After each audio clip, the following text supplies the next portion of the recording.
What kind of woman agrees to walk into a place everyone else fled? A place whispered about as if it were already buried, when the world has made it clear she is no longer welcome anywhere else. Emma Caldwell asked herself that question as she stood on the edge of Ashford, Texas, watching the last of her belongings disappear into other people's hands, sold cheaply beneath a merciless sun, her name spoken in low voices that carried more judgment than pity. She had done nothing illegal, nothing unforgivable. Yet after her husband's death, the town decided guilt was transferable. His gambling debts became her stain. His recklessness became her punishment. The widow's auction stripped her house bare, not because the law demanded it, but because the town wanted to remind her that survival was a privilege they could revoke. In the weeks that followed, Emma learned the slow violence of social exile. The butcher stopped meeting her eyes. The grocer measured flour as if generosity were a crime. Conversations fell silent when she entered a room, then resumed with sharpened edges once she left. Hunger became a quiet companion, constant and humiliating, gnawing at her ribs and her pride alike. She slept wrapped in borrowed blankets, counting breaths, knowing that soon even charity would run dry. Ashford did not want her dead quickly. It wanted her erased slowly, publicly, as a warning. So when the offer arrived, scratched handwriting on cheap paper, promising wages and shelter at a ranch north of town, Emma read it twice, then a third time, not because she doubted the words, but because she doubted her right to accept them. Nathan Cole's ranch had a reputation. People said it swallowed women whole. They said housekeepers left before the first week ended, pale and shaken, refusing to explain. They said the man who lived there had locked himself away after burying his wife and child, and that grief had curdled into something dangerous. Ashford spoke of the place the way it spoke of disease, cautiously, eagerly, relieved it belonged to someone else.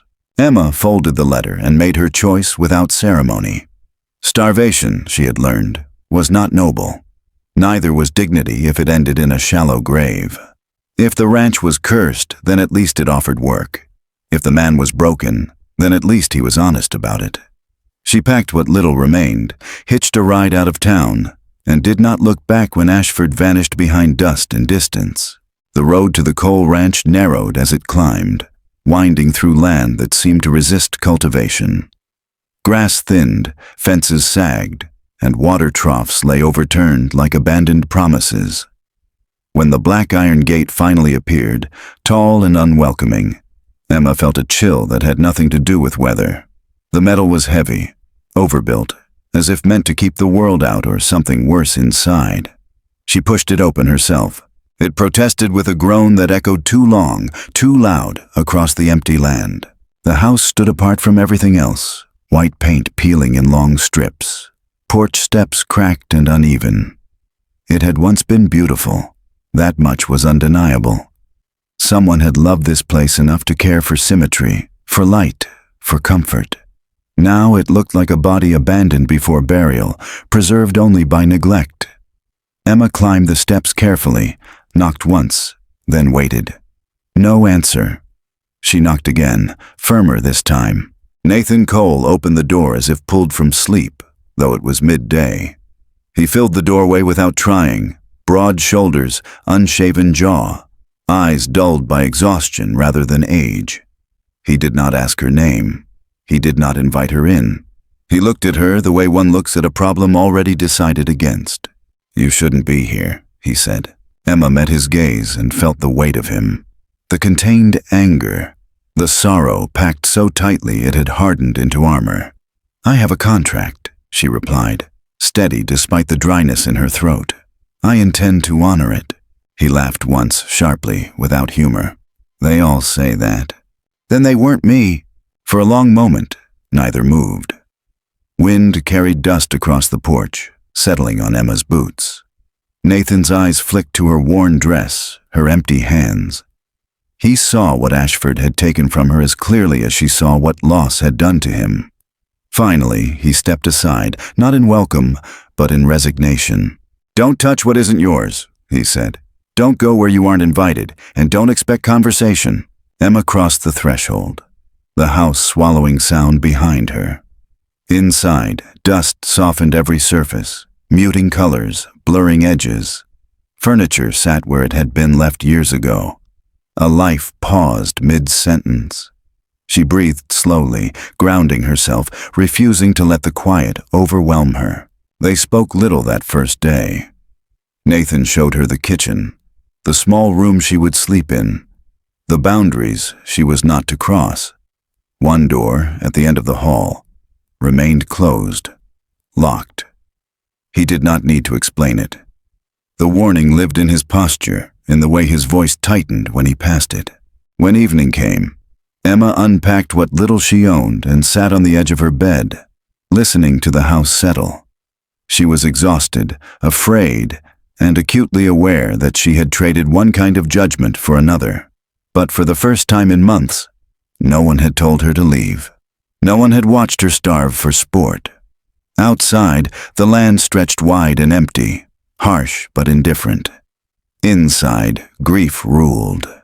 But it did not mock her. Emma lay down and stared at the ceiling, the question returning in a softer form. Why this place? Why this man? The answer came not as words, but as resolve. Because here, survival would be earned, not begged for. Because if she was going to endure, it would be on her feet, not on her knees. And because sometimes the only way to escape a slow death is to walk directly into something everyone else is afraid to face. Morning at the coal ranch arrived without ceremony. Light slipped through unwashed windows, cutting thin lines through dust that had not been disturbed in years, settling on floors that creaked as if offended by movement. Emma rose before the house fully woke, not out of eagerness, but habit. In Ashford, mornings had been the safest hours, when judgment slept and hunger could be postponed by purpose. Here, the silence felt heavier, less forgiving. Still, she tied her hair back, rolled her sleeves, and began. Nathan did not comment when he heard the first signs of work. He stayed at the far end of the house, boots heavy on the floorboards, his presence known more by absence than sound. Emma scrubbed the kitchen table until the grain of the wood reappeared, boiled water for coffee that tasted burnt but real, and opened windows one by one, letting the outside in despite the chill. Each small task was an act of defiance against the stillness that had claimed the house. Their interactions were brief, functional, edged with caution. Nathan spoke only when necessary. His words clipped, as if any excess might invite questions he did not intend to answer. He ate standing up at first, never sitting long enough to be comfortable, as though the chair itself might demand memory. Emma noticed everything and commented on nothing. She learned quickly that this house did not reward curiosity. It tolerated endurance. Days folded into each other with little distinction. Emma cleaned rooms that felt untouched since another life had ended. She washed curtains stiff with dust, folded linens that still carried the faint impression of careful hands, and resisted the urge to linger over objects that suggested intimacy. An embroidered pillow, a framed sketch turned face down. Nathan watched her from a distance, his eyes tracking movement like a man guarding territory. Not from threat, but from intrusion. Once, she tried to speak beyond necessity. "There's more flour in town," she said, offering information rather than opinion. "I can stretch what we have, but—" "I know," he cut in, sharper than required. He turned away, conversation sealed.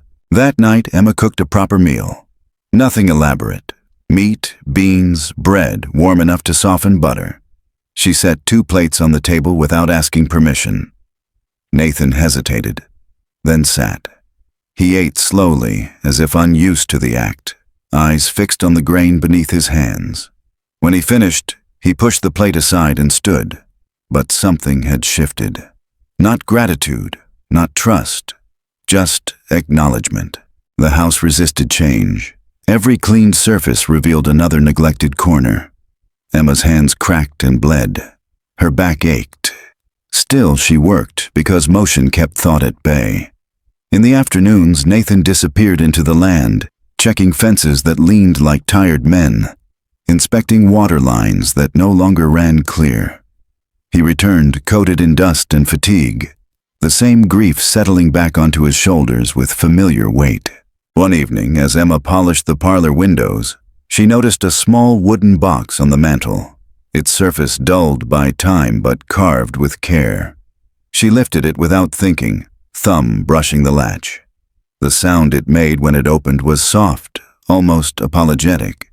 A simple tune spilled into the room, fragile and bright, completely out of place. Nathan was there instantly. The music cut short as the box was torn from her hands. His face had gone pale, eyes dark with something close to panic. "Don't," he said, voice low and dangerous. "Don't touch that. Don't touch anything like it." "I didn't know," Emma replied, heart pounding, shame and anger colliding. "I was just—" "I don't care what you were doing," he snapped. Then, as quickly as it came, the anger collapsed inward. He turned away, gripping the mantel as if the house itself were the only thing holding him upright. "That room, that box, you stay away from them." Emma nodded, though the words lodged painfully in her chest. The silence returned, thicker than before, layered now with the knowledge that this house did not merely contain grief. It was built around it. After that, the boundaries sharpened. Nathan avoided the parlor entirely. Emma adjusted, cleaning around the absence like water around stone. At night, she lay awake listening to footsteps pace the hall, stop before the locked door, retreat again. Grief had rhythm. It circled.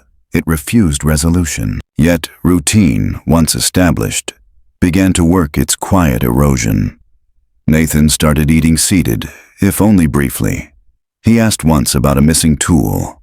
Another time he corrected the way Emma stacked firewood, his hands guiding without touching. They spoke about the weather, about cattle counts, about nothing that mattered and everything that kept the world intact. Emma learned the sounds of the house, the places where the floor sighed, the windows that rattled first in wind. She learned Nathan's habits too, the way he paused before entering certain rooms, the way his shoulders tightened at dusk. She did not push. Survival had taught her that pressure only hardened what was already brittle. One afternoon, she carried a bucket of water past the locked door and felt, unmistakably, the pull of it. Not curiosity, recognition. Loss had its own gravity, and she understood it intimately. She did not stop. She did not reach for the handle. Some wounds, she knew, demanded consent before they could be witnessed. That night, Nathan stayed at the table longer than usual. He stared into his cup, steam curling between his hands. "You're still here," he said. Not accusation, not gratitude. Observation. Emma met his eyes. "I told you I would be." He nodded once, as if confirming something to himself. Outside, wind moved through dry grass, carrying the sound of distance. Inside, the house held its breath. Not healed, not whole, but no longer entirely abandoned. The first time Victor Hale arrived, he did so without raising his voice or dust. His horse was well kept, his coat clean, his smile measured to suggest reason rather than threat. Emma saw him from the kitchen window before Nathan did, a figure too polished for a place that survived on neglect. She felt the shift before a word was spoken, the way danger announces itself quietly when it believes it will be welcomed. Nathan met him on the porch, posture rigid, jaw set. Victor dismounted with practiced ease and extended a hand that Nathan did not take. "Nathan Cole," Victor said pleasantly. "Victor Hale, I appreciate you seeing me." "You weren't invited," Nathan replied. Victor smiled as if that were a misunderstanding, not a boundary. "I don't require invitations for business." Emma stayed inside, listening. Victor spoke of opportunity, of land that could finally be put to use, of generous sums that would relieve Nathan of burdens he was clearly ill-equipped to manage alone. He spoke of the past as if it were a weight Nathan should be grateful to shed. When Nathan refused, flat and final, Victor did not argue. He simply adjusted his gloves and looked past Nathan, toward the house. "You have a woman here now," Victor said. "That complicates things. Accidents happen on isolated properties." Nathan stepped forward, blocking the view. "Get off my land!" Victor mounted his horse without hurry. "I'll be back," he said, as if promising a favor. The sound of hooves faded, leaving something corrosive in its wake. That night, Nathan paced. Emma pretended not to notice until pretense became impossible. "Who is he?" she asked. "Trouble," Nathan answered. Then, after a pause that carried the weight of concession, "He wants the land. He always has. What will he do?" Nathan's eyes flicked toward the windows, the dark pressing close. "Whatever he thinks will work." The days that followed proved him right. Survey stakes appeared where none had been before.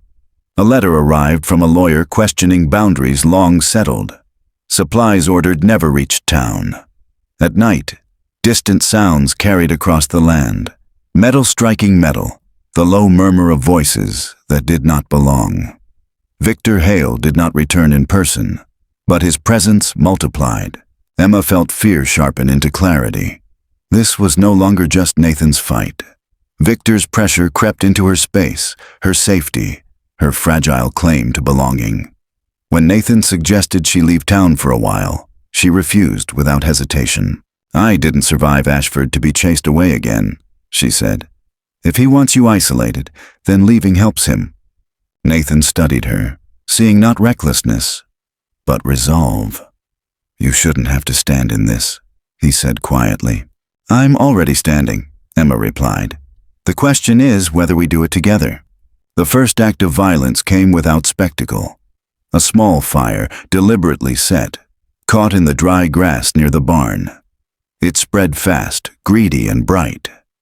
Emma ran with the others, buckets passing hand to hand, smoke burning her lungs. Nathan shouted orders with a voice she had not yet heard, clear, commanding, alive. When the flames were finally beaten back, the damage was contained. But the message was unmistakable. Victor Hale had stopped pretending. That night, Emma cleaned soot from her skin and felt anger replace fear. She found Nathan at the table, hands wrapped around nothing. "This ends one way or another," she said. "He won't stop." Nathan nodded. "I know. What aren't you telling me?" The question surprised them both. He hesitated, then spoke, words pulled from places he had kept sealed. He told her about the offers, the pressure over the years, the way Victor waited for weakness like a patient predator. He told her about the paperwork his wife had insisted on filing, about deeds and agreements he had barely understood at the time. He told her about exhaustion, about how grief had made him careless in ways Victor had noticed. Emma listened without interrupting. When he finished, she said simply, "Then we use what you have, and we stop letting him decide the pace." They began to act. Emma documented everything: dates, damage, witnesses. Nathan called his remaining ranch hands together and spoke plainly. He offered them choice without coercion. None left. Loyalty, it turned out, grew where honesty lived. Victor returned a week later, this time with men. Armed, relaxed, standing too close. He spoke louder now, his courtesy discarded. "You're making this difficult," he said. "For yourself. For her." Emma stepped onto the porch beside Nathan. "Leave," she said. Her voice did not shake. Victor laughed, eyes sliding over her with contempt. "I know your kind. Ashford talks."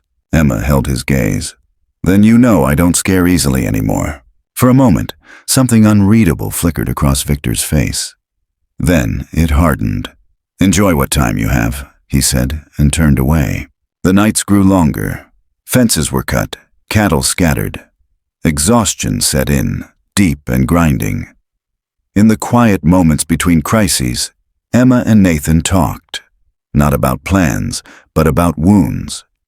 Emma told him about the auction, about standing still while strangers appraised her life. Nathan told her about the nursery, though he did not open the door. Words passed between them carefully, building something fragile and real. They did not touch. They did not name what was forming. But when danger pressed in, they stood shoulder to shoulder without discussion. Alliance became instinct. Truth replaced avoidance. And in the midst of calculated violence, something unplanned took shape. Trust, earned under fire. The rumors reached Emma before the bullets ever did. They drifted in on supply wagons, on half-finished sentences spoken too loudly in town, on looks that lingered just long enough to wound. Victor Hale had begun to speak openly now, not just of land disputes, but of morality, of a woman living alone with a grieving man, of impropriety dressed up as concern.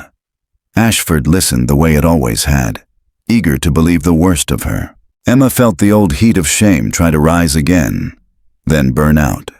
She had no room left for it. Nathan heard the rumors secondhand, delivered by a deputy who pretended neutrality while repeating every poisonous word. He said nothing at first, but Emma saw it in the way his shoulders drew inward, the way his jaw locked when he thought she wasn't looking. Victor's strategy was no longer subtle. He wanted Nathan isolated, doubting himself, ashamed enough to make mistakes. The sabotage intensified. Fence lines were cut in the dark, clean and deliberate.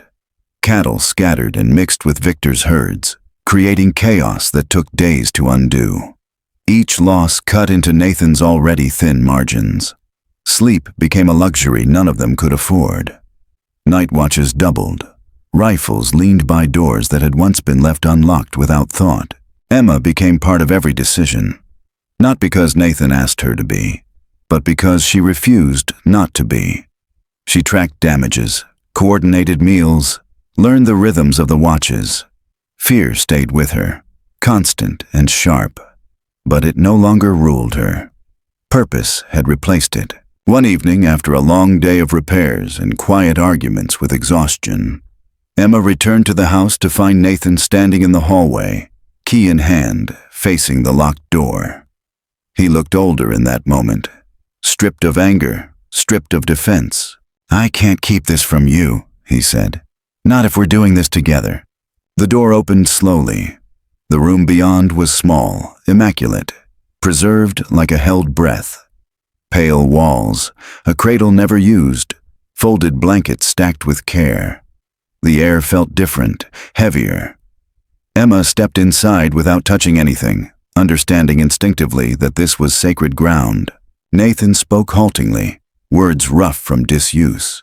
He told her about Margaret's laughter, about the way she had planned this room with certainty that bordered on joy. He told her about Lily, about the moment hope turned to silence, about locking the door because facing it felt like betrayal and survival all at once. His voice broke only once. Emma did not interrupt. She did not offer comfort that would cheapen the truth. She simply stood with him in the center of his grief.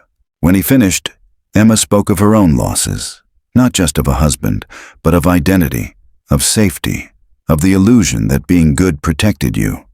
Their stories did not cancel each other out. They layered, deepening the space between them until it became something they could stand on. That night, they sat together in the kitchen long after the lamps burned low. The unspoken hung between them, heavy and undeniable. Nathan reached for her hand, then stopped, uncertainty flickering across his face. "I don't want to be another thing taken from you," he said. Emma closed the distance herself. "You're not taking," she replied. "You're choosing. So am I." The kiss was not gentle. It was necessary. It carried fear and relief in equal measure, a recognition forged under pressure. When they parted, nothing felt resolved. Everything felt more honest. Victor chose that moment to escalate further.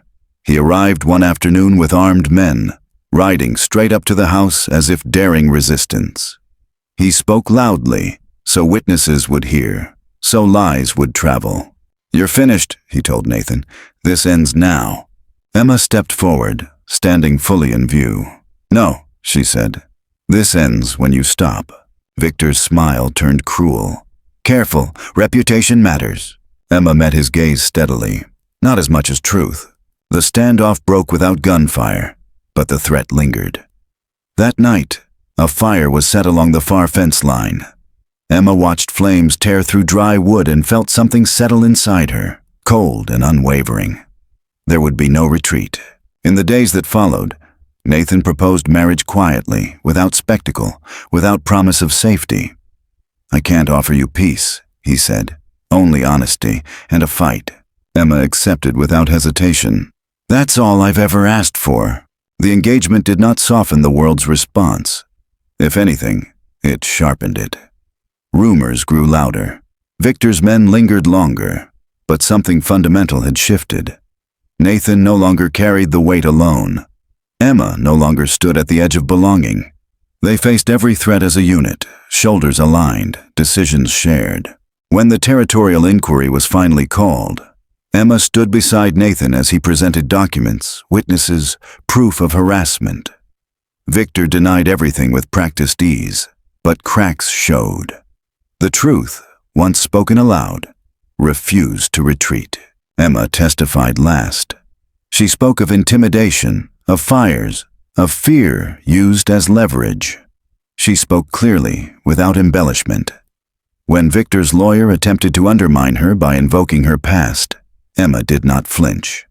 "My past does not make your crime smaller," she said. The ruling did not bring immediate justice, but it brought momentum. Victor was ordered to cease contact. Audits were announced. Eyes turned where they had once looked away. It was not victory. It was survival with teeth. That night, Emma and Nathan returned to the house exhausted, bruised by scrutiny, buoyed by resolve. They stood on the porch together, listening to the land breathe. "We're still here," Nathan said. Emma leaned into him.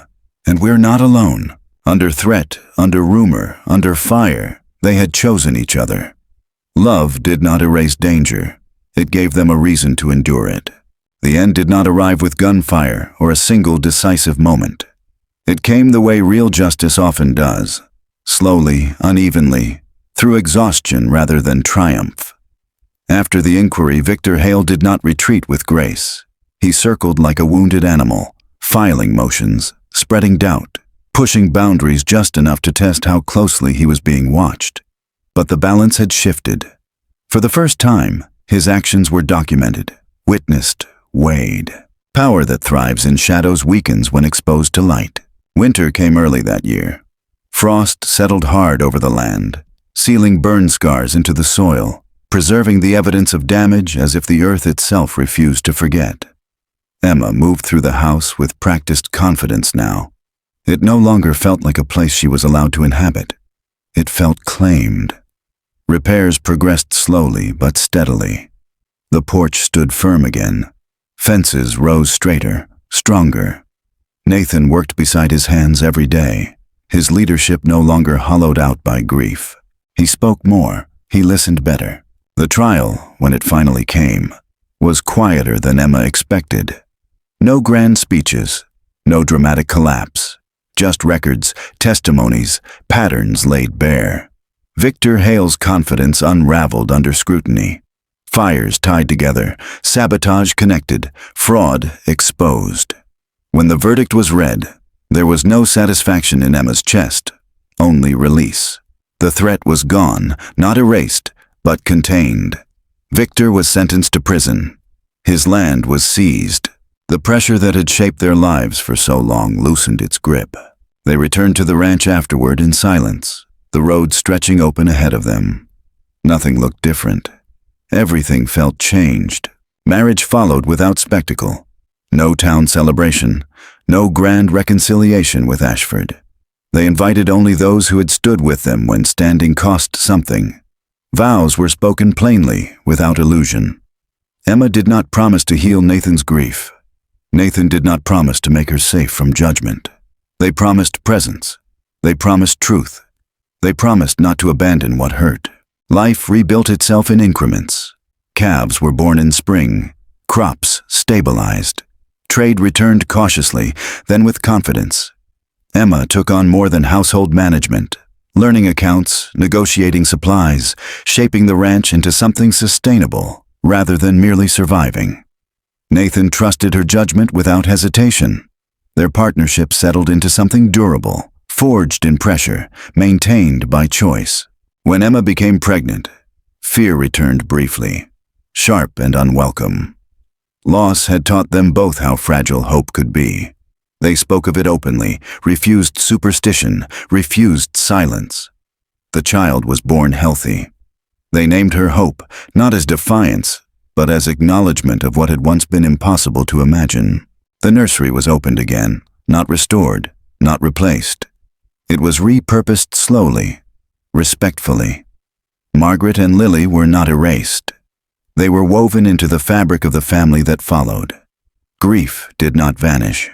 It changed shape. Years passed. More children came. Laughter filled the house in ways Emma once could not have endured. The land flourished. The ranch expanded, not aggressively, but thoughtfully, rooted in agreements rather than conquest. Emma's name, once spoken with contempt, became associated with resilience. Some in Ashford softened, others never did. It mattered less with time. On their 10th anniversary, Nathan gave Emma a sapphire ring, deep blue, steady, unbreakable. They stood on the porch at dusk, watching the land stretch into shadow, the same land that had once felt cursed beyond redemption. "We didn't outrun it," Nathan said quietly. Emma shook her head. "We survived it." They understood now that scars were not failures of healing. They were proof of endurance. The ranch did not forget its past. Neither did they. But what survived the ashes was not bitterness. It was structure. It was family. It was a future built with open eyes. In the end, the land did not ask to be forgiven. It asked only to be lived on honestly. Emma and Nathan learned that survival was not the opposite of grief, but its continuation, shaped into something that could hold weight without collapsing. Night still came when memories pressed close, when silence returned in fragments, when the past reminded them it had not vanished. But the house no longer held its breath. It exhaled. Children slept where fear once lived. Work replaced waiting. Love moved through rooms that had once been sealed shut. Nothing about their life was perfect. It was anchored. It was earned. Emma sometimes thought of the woman she had been in Ashford, standing empty-handed beneath judgment she did not deserve. She did not pity her. She thanked her. That woman had walked forward when retreat would have been easier. Nathan sometimes stood before the old nursery door, not in pain, but in recognition, honoring what had shaped him without allowing it to rule him. The land stretched wide and quiet around them, unchanged in its demands, generous only to those who stayed. And as night settled gently over the ranch, there was no need for certainty, no need for victory. Only the steady knowledge that what had been broken had not been wasted, and what remained was enough. End of article. Good night.